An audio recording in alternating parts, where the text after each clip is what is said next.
Good afternoon, everyone, and welcome to our Workforce Wednesday webinar.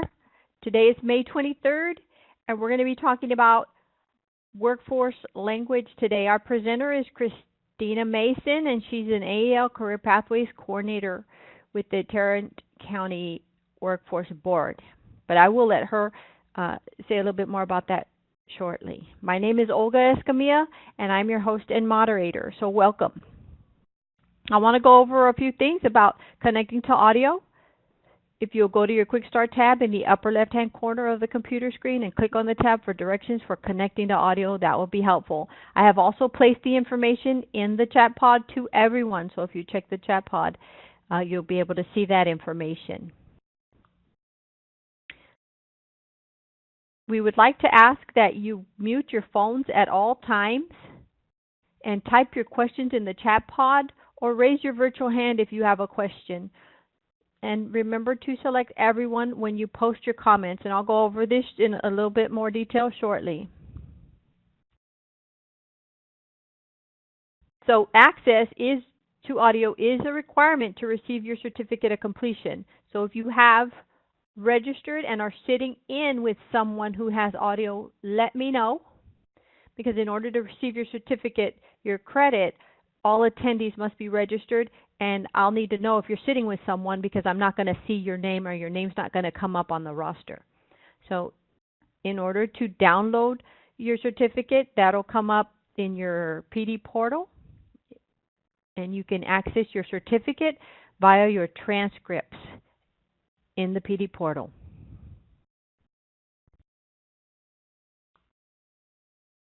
In terms of expanding the webinar screen, if you're having a little bit of trouble seeing what's on the screen, you can always go to the diagonal arrows, and they are right here, and click on those arrows, and that'll expand your view. When you would like to ask a question, we'd like to ask you to respond to everyone in the chat pod. So if you'll see on the top right-hand corner, you'll see participants and chat. If you will click on that chat, and that'll take you to the chat pod. You need to change that manually to everyone. So there's a little drop-down arrow. You'll drop down that arrow, and you'll be able to, if you'll change that to everyone, everyone will be able to see your responses. So make sure that you send to everyone.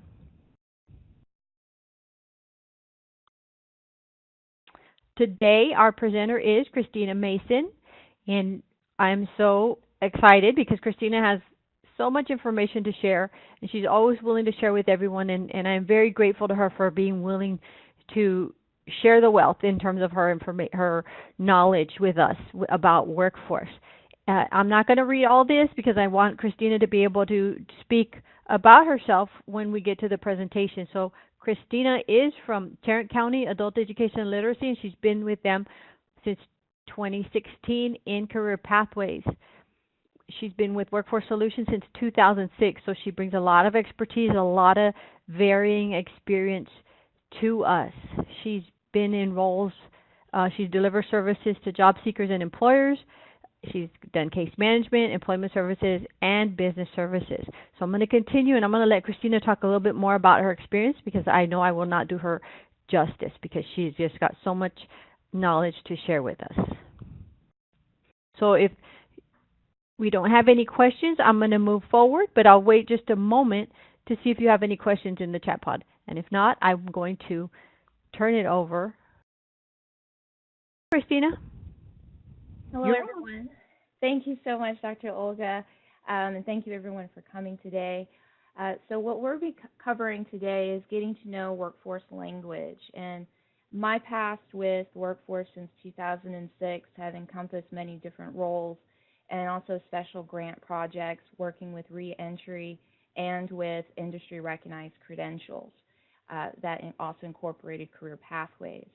So I bring this information, but I also wanted to share with AEL, as being a part of AEL now, that this language that we're trying to learn is new for anyone who's never worked with the workforce before, or have had any any interactions on a deeper level with TWC. So with that information, we're going to be able to share and talk about resources of descriptions and terms to help us. And for those of you who have been working with the workforce solutions offices, perhaps this will give you more information to know. And I'll give you some information about what we do here in Tarrant County in our workforce centers. So, and also another thing about my background information, I've also worked with Texas Health and Human Services Commission for SNAP, Medicaid, and TANF programs.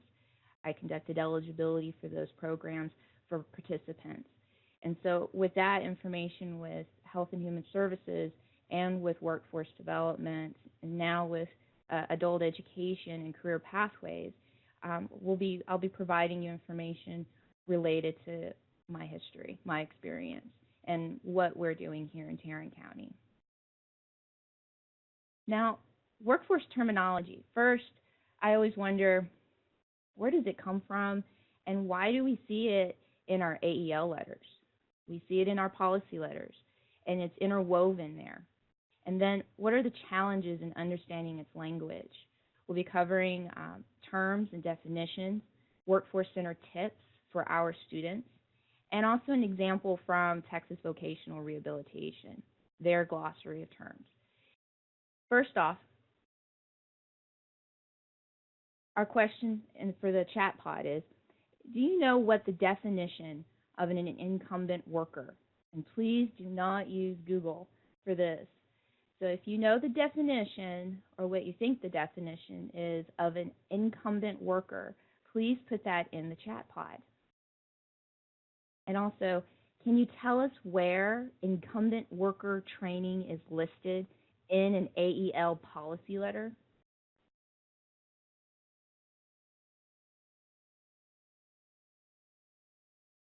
To give a stab at it, try it out and see. Kind of a tough one, isn't it? Incumbent worker. Not a very common term that we hear.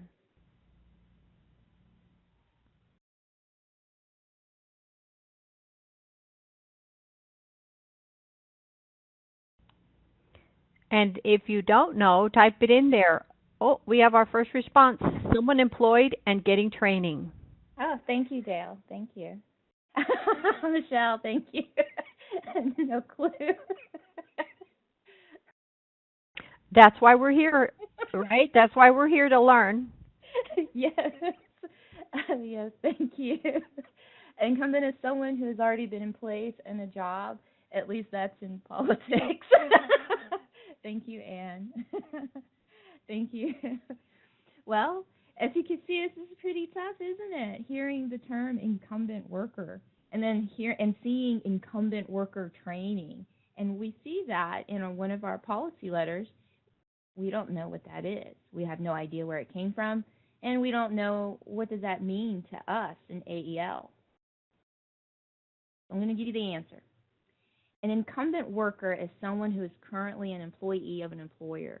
Incumbent worker training is to provide training to employees to help avert potential layoffs of employees or to increase skill levels so they can be promoted within the company. The whole purpose of incumbent worker training is to be able to create backfill opportunities for the employers and to raise those skill levels. Think about what we've learned, the lessons that we've seen and have gone through from the Great Recession, from 2009, 2010, what we had all experienced and had seen across our country and here at home. And so incumbent worker, this gives you some ideas as to why we need incumbent worker training to help avert those layoffs or to help increase the skills, upgrade skills for employees. And also the answer for our policy letters. We see this in Policy Letter 02-16, Change 1, that's implementing the integrated education and training service approach. Remember, this is one of the models of an IET. TWC, AEL letter, educational outcomes. for adult education and literacy. This is the most recent one that was released by TWC, and that's 01-18. This is very large policy, written policy that is very important to the changes that are upcoming very soon. It has great information in there.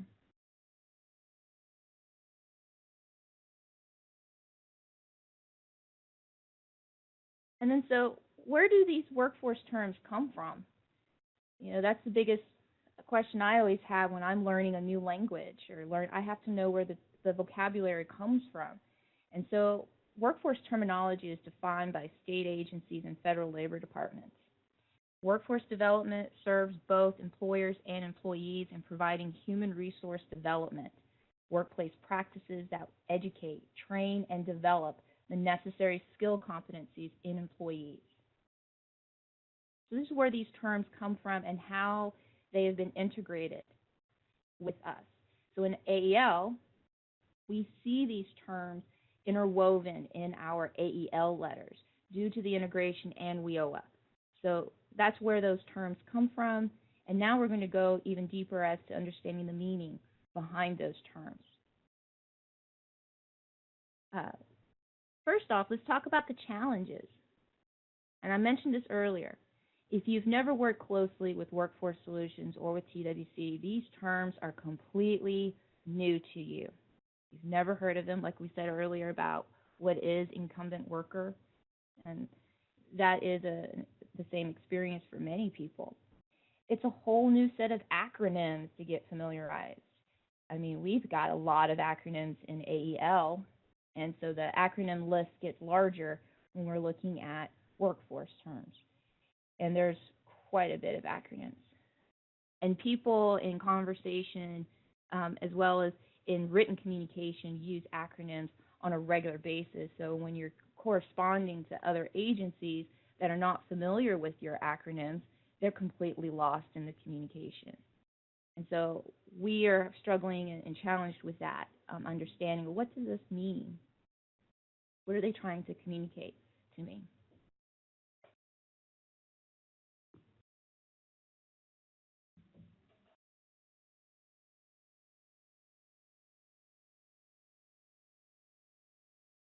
Sorry, my mouse had decided to be stubborn with me. So a question. What workforce terms have you heard workforce staff say that were new to you? If you could put that in the chat pod, that would be great.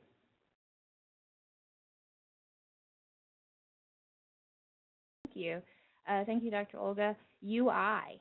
Yes, we use that quite a bit.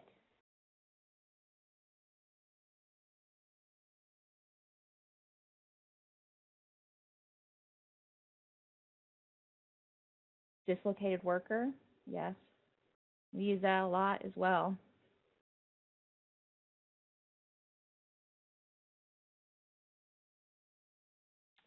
Demand occupations. Most definitely. Targeted occupations. Yes.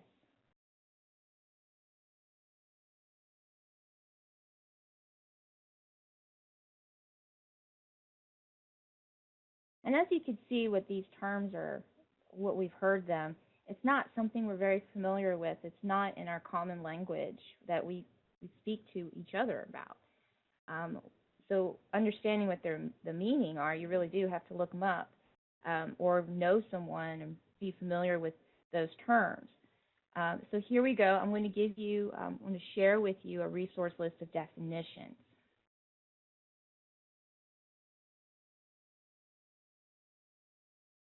Definitions list.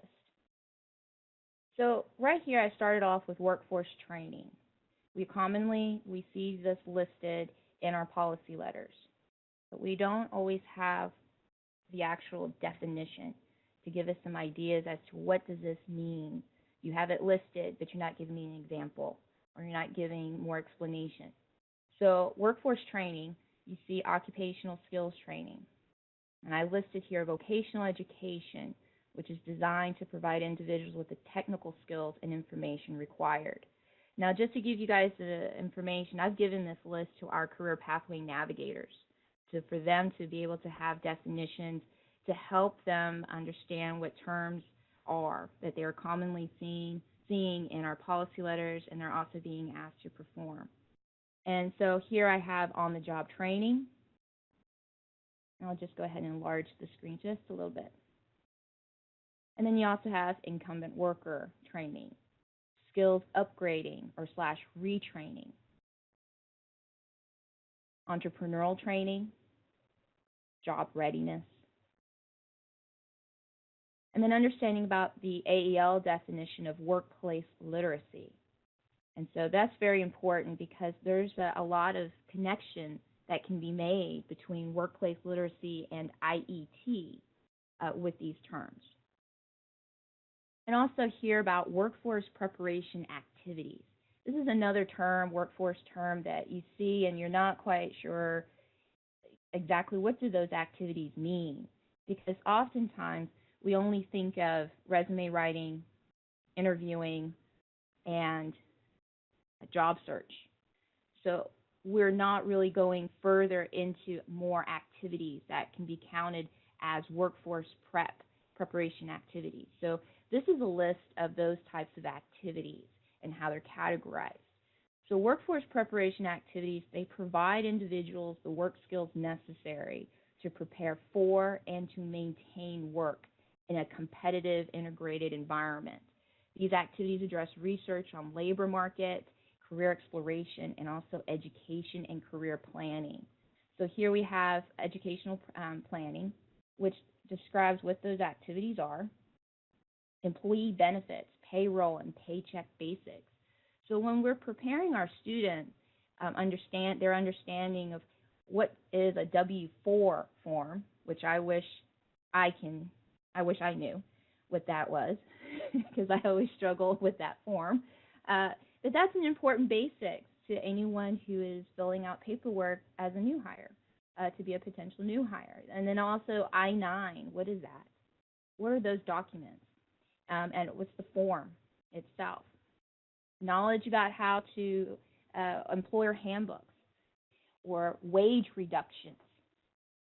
And then also types of employer benefits. This is great information for someone who has never had a job that had benefits, that had health and dental, life insurance, and retirement. Understanding what those things are can be very complicated and overwhelming for someone who's never had a job that had those benefits attached, available to them. So we also have employment preparation and planning, and then also further education and career counseling. Now, these are some common workforce terms. This is not a complete list. There's much more. Like, for example, apprenticeship training, barriers to employment. And I've also included career navigator in this and case management. Now, this is a very common term that you see is direct placement or into unsubsidized employment. And when you hear that kind of term, it's like, that's very long. I have no idea what you mean. What is a direct placement? How is that what is that? Placement directly into what? So we also have, so I put that information here so that way you have exactly what that term means. And unsubsidized employment means that the employer is paying the wages, not another entity, like, for example, workforce, because we have a program where we call it adult work experience, and that's subsidized employment. And so I've also listed that information down here below at the very end under S. Also, homeless.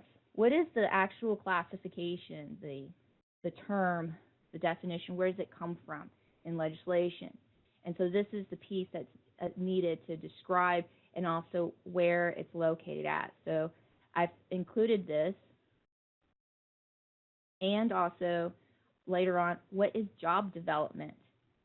We see this in our surveys to TWC, job development or job placement. And so, but we need to have a further information about, if we're not familiar with what job development means, we may inadvertently select something that we have no idea about. And so this is a definition of what job development means. And then here's what job placement services mean and job search assistance. One of the things for job development, I was a job developer for a special grant for reentry. So that is my job description there. Labor force, labor market, outreach, and placement. And then as we keep on going further about understanding support services and veteran and work experience. And then there's also a short workforce development acronyms list. Again, this is not a complete list because there's a lot of them. But these are most commonly seen and heard in workforce. And this, again, this will be shared on the Community of Practice onto the PD portal. So if you're looking for this information and being able to utilize it, please go there. It'll be available there.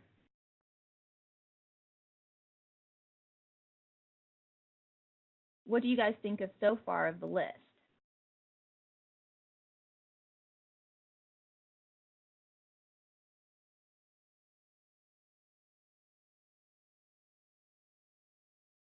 Thank you. Thank you, Dr. Olga. A great list to determine what was needed to incorporate in the AEL classroom terms. Thank you. Thank you, Stuart. Being familiar with these terms is very helpful. One of the things is that when you're trying to learn more about what they mean, it helps when you're deciphering policy letters and deciphering when you're talking to workforce centers.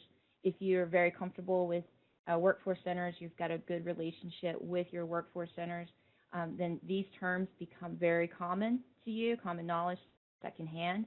So I'm glad to hear someone, Stuart, to be familiar with them. And also here I'm going to go into workforce center tips for for students. Yes, thank you, Stuart. Job development. Yes, job development is where your job developer is someone who advocates for your customer, as we call them customers in the workforce centers.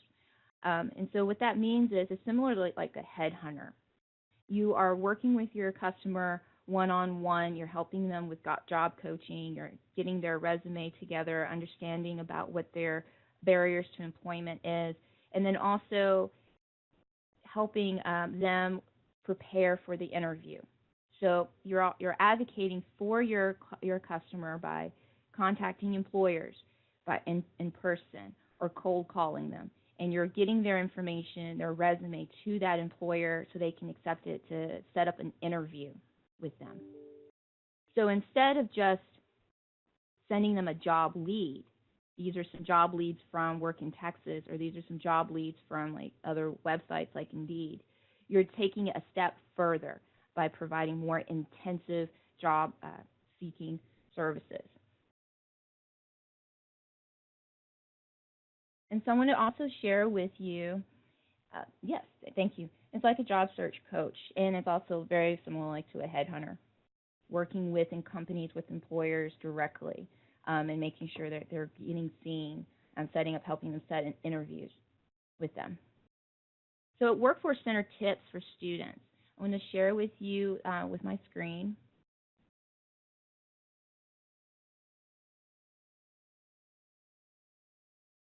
This list of tips of when one of our students are accessing a workforce center. So to start off with, workforce centers provide various free services and programs. But for anyone who's new to a workforce center, it can be very overwhelming, just as it is overwhelming for anyone going to a new building and asking for help and services. So this is some questions I thought would be very helpful, especially when asking a workforce career counselor. And that's what I used to be at the workforce center, was a career counselor.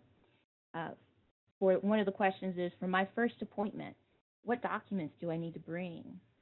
I'm interested in going back to school for, they fill that in to help me find a better job. Where do I start? So these are some lead-in questions, open-ended questions to be able to start the conversation and learn more about what's available to them, and to really be able to provide the information that's needed that the workforce career counselor will need to determine eligibility and to also help them discover the opportunities that's available to them. So here we have a breakdown of what types of services are available at your workforce centers.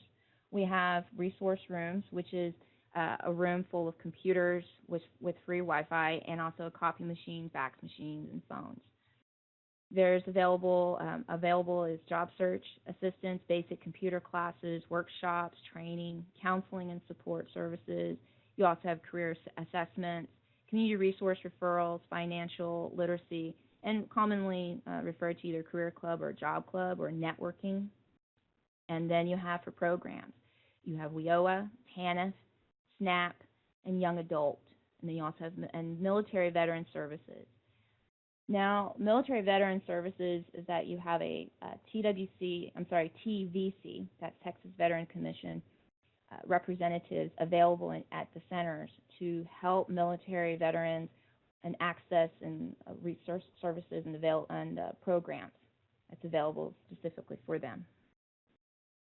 Here we have about WIOA program, how it's targeted to those most in need and who meet the requirements of the program.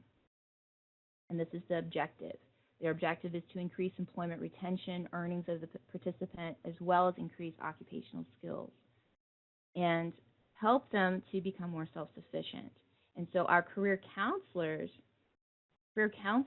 they review what we call the Tarrant Target Occupations List.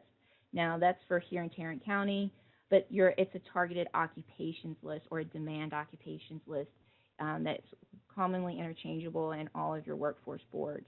So this is the list of approved occupations that are in demand, and workforce centers use this list to see how what types of occupations in their local area for training that a potential student could take.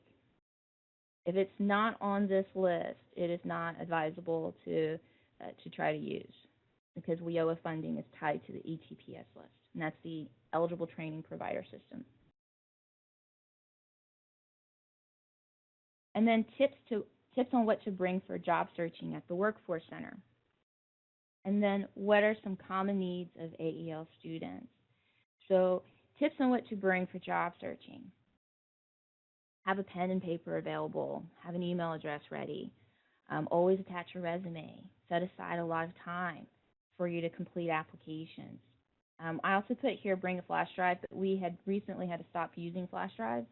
So you can, if you're going to be doing work, if you're going to have a flash drive with you, have it at home to save your resume, and you can send it to yourself through your email, and you'll be able to access it there at the center and be able to forward it over to employers.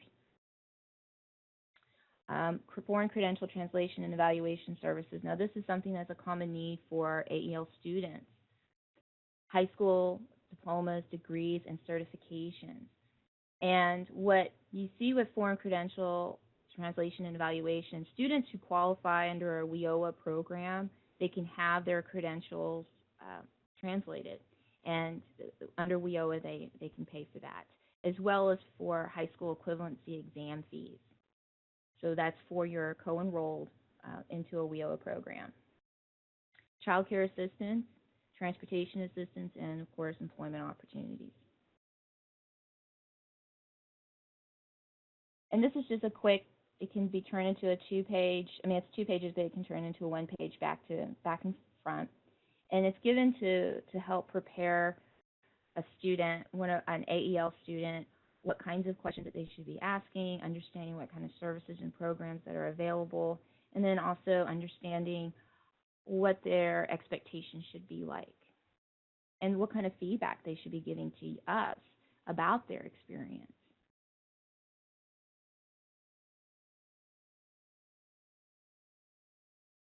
And then I'm also going to go into workforce center terminology. Now, this is commonly seen and heard. This is an additional list. We always use these terms in our workforce centers among staff. And I've also included on here what our staff positions are, a brief description. such as what you see business solutions representatives. Now, I worked in business services, and this was my title, business solutions representatives. They work with employers to post job positions and to fill on-the-job training and adult work experience opportunities. You see here what a career counselor is, center workshops, community resources. Another specific job title, staff position is customer solutions representative. You see, and I found that it's very helpful for people to, when they're first walking into a place of business, they see all these people walking around. They have no idea who they are, what they do, and who to ask for help. So I included that in my terminology list to be able to help, try to help with that. And you see here, dislocated workers on here. I-9 documents, program solutions, records management, resource room, very important.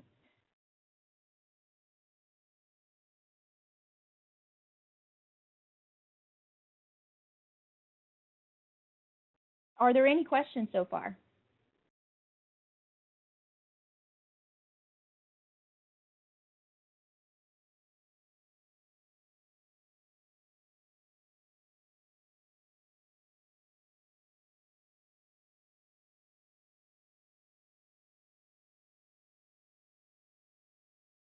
Okay. I want to go on to Texas Vocational Rehabilitation, their glossary, as well as a transitions brochure that they have. And I found this information to be helpful in understanding a little bit more about Texas Vocational. So I'm going to go ahead and share with you that. And these are also documents that will be uploaded onto the Community of Practice.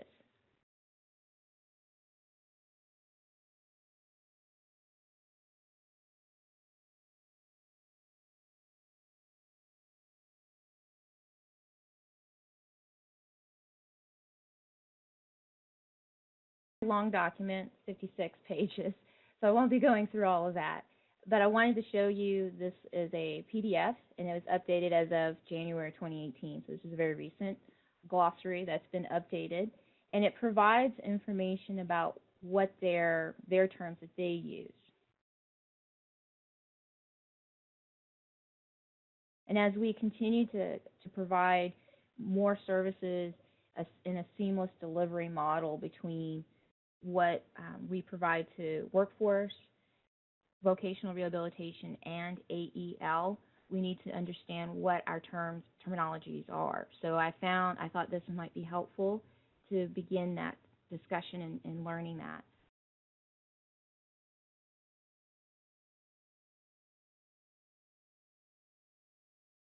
And some other resources that I found helpful from Texas Vocational Rehabilitation is this transitions brochure.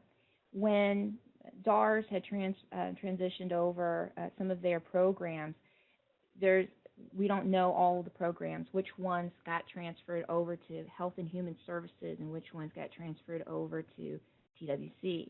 And so this brochure actually explains that and goes into more depth as to what those are.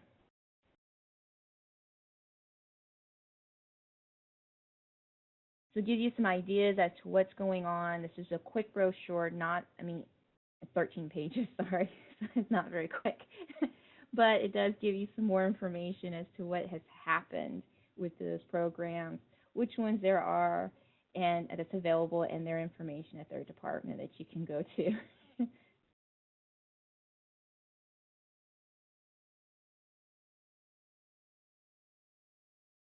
Now, additional resources from vocational rehabilitation that I thought was really helpful was this right here, where they have this form that their case managers work with their consumers. They call them consumers in their program. And so this one here gives us some information about an inventory about life skills and also about work preparation skills. So when we're thinking about our workforce preparation activities and life skills activities, this is an inventory as well as a checklist of what those activities are. So I really thought that was very, very helpful.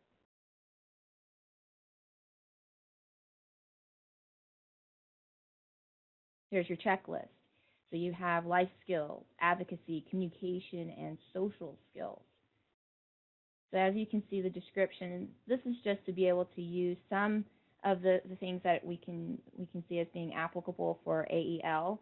But I think having material that gives us activities as well as perhaps identify the level of competency that we should be seeing in our students.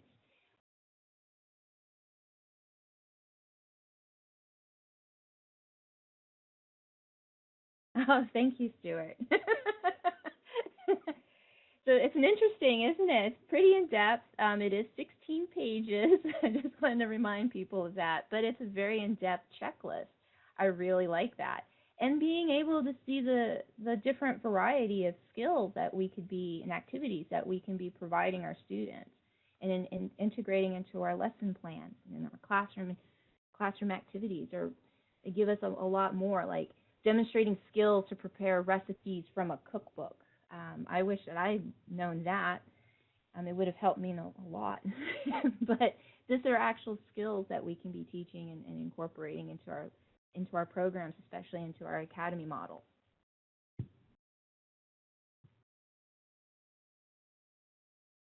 Oh, thank you. Thank you. And that this goes with that. This helps you it goes with that sheet earlier. This actually sums it all up together, and you're able to rate the level of competency. And so this one is you're able to go through it. This is what a case manager for vocational rehabilitation do. They rate the competency levels of their customer, or their consumer, and being able to understand if they're at a high enough level, they're ready. And ready meaning they're ready for employment and they're ready for being self-sufficient. They're on the road towards it. So that's what this is. It's basically a track sheet. And again, this information will be posted onto the community of practice, and so you'll be able to take a look at it.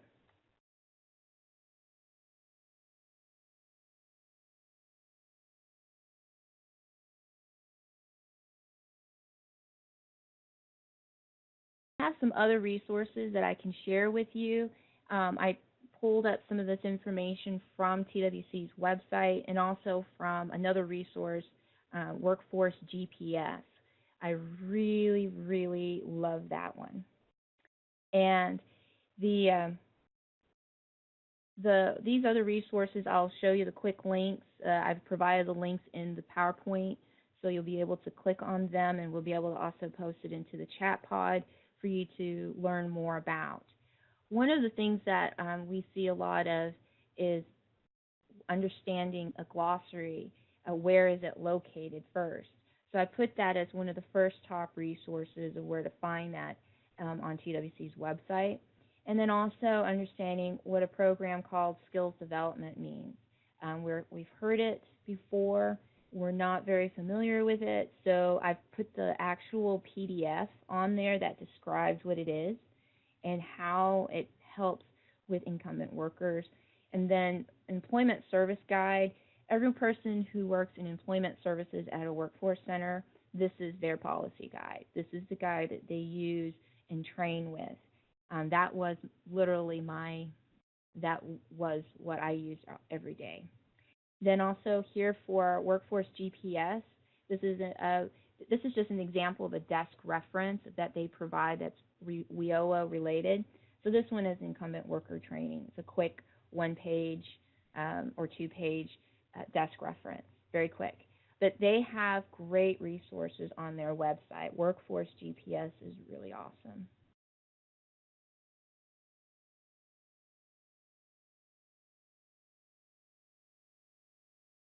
Now I know that I've kind of wrapped up pretty quick, but I wanted to also show you some other resources, and I also saw something from in the chat pod. Oh, very great, from Stuart. I'd like to share some information, so I'll be looking forward to that. Thank you so much about the FSS matrix. Wonderful, absolutely wonderful. The other resources that I wanted to share with you, since we've got a little bit more time, and also please, if you have any questions, please post that in the chat pod. I wanted to mention that those resources that Christina mentioned, I placed the links in the chat pod if you want to copy them and paste them into your browser right now. That kind of until you get the PowerPoint. But this is there for you to access that information right now. I wanted to share with you what our Workforce Center calendar looks like and where our locations are here in Tarrant County. And so you can see that we're pretty spread out a little bit because we're a very large part of a metroplex. And so we have these Workforce Center locations: Alliance, TCC, which is Tarrant County College at their Northwest campus. We have a location there. Or we also have one in the Mid-Cities area, Hearst. We have one closer to downtown. And we also have one in South Fort Worth and in Arlington. And then down below on our same flyer is information about what types of workforce activities that's happening at our workshops. So, and also what times our orientations are.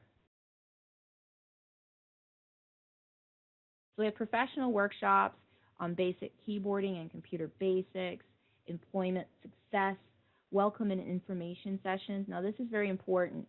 When a student is interested in going to a workforce center, this is the welcome and information session that they would be attending. So they would get information about workforce programs, staff, things like that. So that's usually where they're directed at to go, is a welcome and information session. And then also here we have our Tarrant County Adult Education and Literacy Program. We have that available. Now this is available on our website, and it's also available in print for flyers when we're doing recruitment and outreach to the community. So here is a little bit more in depth about the types of what's included in our workshops. Financial literacy, career cruising, which is an assessment, job applications, work in Texas, effective communications and active listening, understanding labor market information, career exploration, applying key marketing principles, like how to market yourself. And then these are very important strategies in building your resume and also understanding retention. What does retention mean? And so this also gives you more information, but these types of marketing materials that explains the services that's available, the types of workshops that are available, is something easy to hand out and be able to describe and explain to our students, to see all the wonderful opportunities that they can have access to. And it also gives us some ideas as well in how we want to build our own inside of our own AEL programs. And this is another resource too I wanted to share with you. This is also from our Tarrant County. We have what's called a WIOA eligibility chart. So counselors use this as a quick guide to understanding the different programs, what's required. So you have your financial aid, income guidelines as well, and you also have what's considered as low income.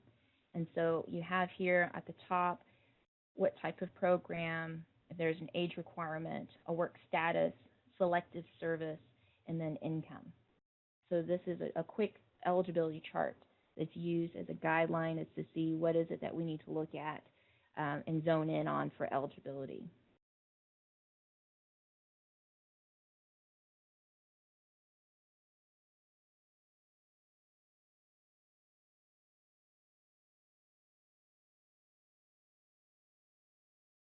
So after looking at these other additional resources, what are your thoughts? Or do you consider them to be helpful?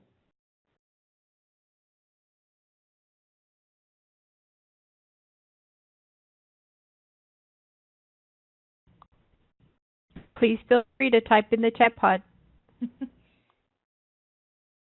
Thank you, Michelle. Yes, thank you. Thank you, Stuart.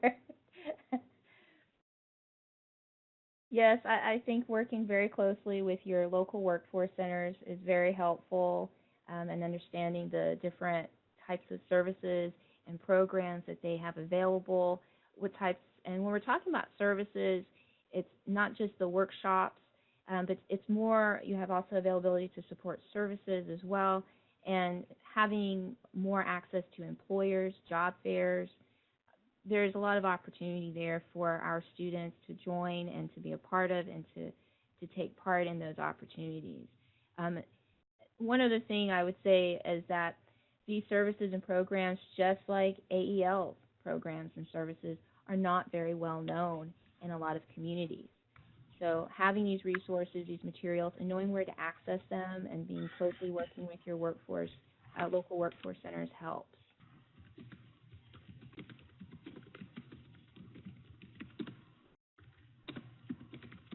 Well, we are wrapping up here, and I want to say thank you. Unless there's any more questions or any other responses to the resources, that all the resources that you've seen today will be posted in the Community of Practice on the PD portal, and it's going to be on the Career Pathways portal.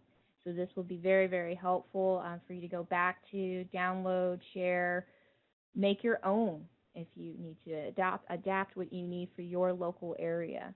But main thing is that we need to have definitions and understanding about terminology, where it comes from, and how important it is to the work that we do and the services that we provide to our students, and how we work with the other agencies in providing that seamless delivery of services.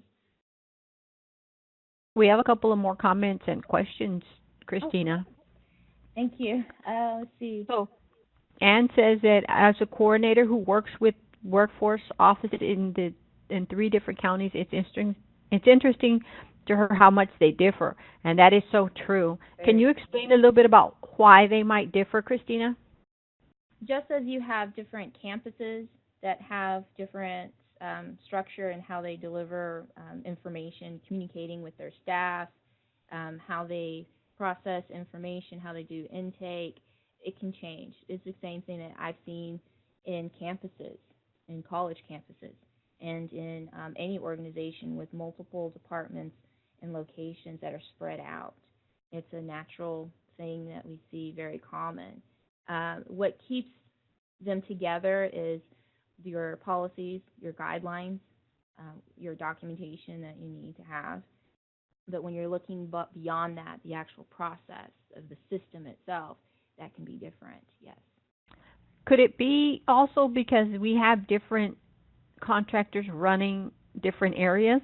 Yes, that is well true. You do have different contractors for each, for the different board areas, but they also have to comply and follow the agreement that they have with that board, as well as making sure that they're following all the rules and regulations by the workforce, by the state and feds. So you do still have you will have some slight differences in how they operate, but beyond that, it's going to be always be based on one common thing, is that following guidelines.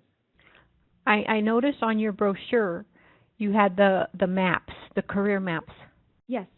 I don't think that every workforce center has that great of a structure. Oh, do wow. they? I'll be happy to share that with our colleagues here. They worked very hard on making sure that we had some great workshops lined up, and being very clear and transparent as to what they provide and how they can help. So I'll be happy to share with them about how much that's appreciated. Their flyer is very helpful. Yes, each workforce board is different in how they post that information. So I always advise AEL colleagues to always take a look at their workforce board's website and take a look through all the content on the website. See if you can find the information easy. Is it easy for you to navigate through their website? Is it easy for you to find information on demand occupations? Is it easy for you to find workshops? Or what about adult education classes? Is it posted there? So it takes a little bit of time, but it's helpful to know what's available, what's been posted, and how does it work. Thank you. And there's a statement from Diana. She says, "I need to know how to develop a relationship with local workforce." Can you give her a few pointers? We have Sure. about 5 minutes. One of the things I would always suggest first is visit. Go to your workforce center. Take a look. See what it's like. You are a customer when you walk through their door. See what it feels like. How are you greeted? What kind of information that you're presented with? Attend a workshop. Speak to one of the staff, a career counselor, to get some insight, and then to really get that feel that you need to be able to explain and describe to a student. That's the first. I always advise people, if you're trying to build a relationship, see what it's like from a customer's perspective. Then also be able to be introduced or to key staff, and I did list some of those in there, like your eligibility specialist. Now every board does their job titles a little different, so you usually have key staff who are like doing supervisory roles. It could be a center manager. Introduce yourself to them and to what you're providing. See if you can also attend a staff meeting to be able to present information to their staff at their center, and giving them information about how adult education can help benefit workforce center customers, and vice versa, how we can each help one another out in different areas. The other tip I would also say is invite them to come to your location. Share that information, where you're located at, for them to be able to see how we can build a relationship and grow together. That's just the starting off. And learning about the terminology is really the vocabulary that's needed helps. And also understanding from this is more of a larger perspective, big picture in a way, is that when you're describing your program, your AEL program, to someone in the workforce, they're going to be looking for key pieces of information in your description. They're going to be wanting to know like performance. They're going to be wanting to know real numbers versus percentages. They're not interested in percentages. They're wanting to know numbers, expenditures, and your role in the community. So expenditures is based on the budget that you received, how much of that went to helping our students, helping delivering services. So this is on a larger, big picture when you're moving forward beyond the local workforce center level and you're going on. So that's just some tips on even how to communicate with your boards. So we had a couple of comments from Stuart, and Stuart says that connecting workforce to social service organizations is very important and has not happened enough. And also that he says a parent liaison from one of the local schools will be joining them. Oh, great. In his program, but they're all working towards the same goal, but coming from different perspectives. Yes. What I've oftentimes seen is that we all have differences in our goals, and how we approach and accomplishing them. We have to look past our differences and find the commonalities to build that unity. And so, regardless of what perspective they're coming from, identify what it is that we have in common. And so oftentimes we have more in common with one another than we have differences. And so one of the things, going back to what Stuart was saying earlier about social service organizations, our workforce board has actually created a special portal where we have community resources organizations connected. It's a network where community organizations across our county are able to communicate with each other about their programs, about their services, about opportunities to join a certain program, a new initiative, or anything like that. Also, other informational tips that can help clients or customers. This is a professional-to-professional referral system like model. So we really enjoy it. I really enjoy it. We also do trainings on TANF, as well as how to use this portal. So this is what we do here in our county. And because we found that there was a great need for community resource organizations to network with each other. There's so many of them, and it's hard for anyone to try to keep track of them all, especially those that are not placed on the 211 phone number directory. If they're not on 211, how are you going to find them? And so it reaches out a little bit further out into our communities. So I definitely agree with social service organizations are extremely important. They very much are. And another way of finding that if you don't have something that's centralized like that in your county, always reach out to your faith-based organizations, your community-based organizations, and also to your nonprofits. A little bit more, try to maybe come up with either events, special community resource events, where other agencies can come out and network and then build your own network system there, kind of like a grassroots. Thank you so much, Christina. It is now 1:31. I want to thank you, Christina. Great information.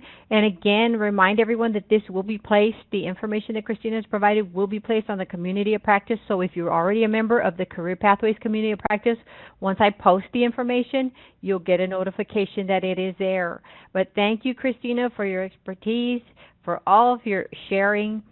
We truly appreciate all of your knowledge and sharing. Thank you. Thank you so much. Thank you, everyone, for coming, and also thank you, Dr. Olga, for everything that you've provided and supported me on. You're awesome. And again, I cannot appreciate this opportunity to share, and I look forward to providing more information in the future.